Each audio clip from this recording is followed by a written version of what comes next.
Hello everyone, welcome back to my new mini blog. এই গরমে তোমরা কেমন আছো প্লিজ আমায় কমেন্ট করে জানিও। আমি তো ওষ্ঠাগত হয়ে যাচ্ছি গরমে। আর আজকে আমরা যাচ্ছি একটা খুব ভালো কাজের জন্য। আজকে ছিল রিয়াদি আর জয়দার ছেলের বার্থডে। তো ওরা নবদিগন্ত বলে শ্বশুরের ওখানে একটা এনজিও আছে, ওখানে কিছু ছোট বাচ্চা এবং বয়স্করা থাকেন। সেখানে গিয়ে কিছু খাবার এবং কেক কাটিং সেরেমনিটা ওরা ওখানেই করেছিল। তো আমরা পাড়ার কয়েকজন মিলে, আমরা খুব ক্লোজ কয়েকজন মিলে ওদের বাড়ির সবাই মিলে ওখানে চলে গেছিলাম। আর ওখানের অ্যাপিয়ারেন্সটা আমার এত ভালো লেগেছে, সত্যি ওদের দেখে আমি খুব ইন্সপায়ার হলাম যে এরকম কিছু কাজের মাধ্যমে আমরা নিজেদের স্পেশাল দিনগুলো স্পেন্ড করতে পারি।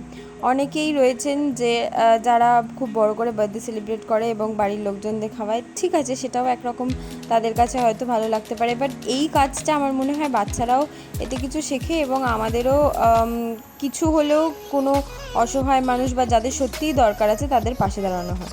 তো এই ব্যাপারটা দেখে আমারও খুব ভালো লেগেছে। নেক্সট টাইম আমিও চেষ্টা করব, আর তোমরা সবাইও চেষ্টা করো কিছু কিছু করে এরকম যাদের খুব দরকার তাদের পাশে থাকতে। তারপর এই ব্যাপারটার পর মনে খুব শান্তি নিয়ে বাড়িতে ফিরছিলাম। আস্তে আস্তে মায়েরও দর্শন হয়ে গেল, আর আমার ছেলে চলে গেছিলো বিশু কাকার দোকানে। এখানে গিয়ে একটু হুজ্জতি করে তারপরে বাড়ি গেল। চলো টাটা। ব্লগটা কেমন লাগলো প্লিজ জানিও।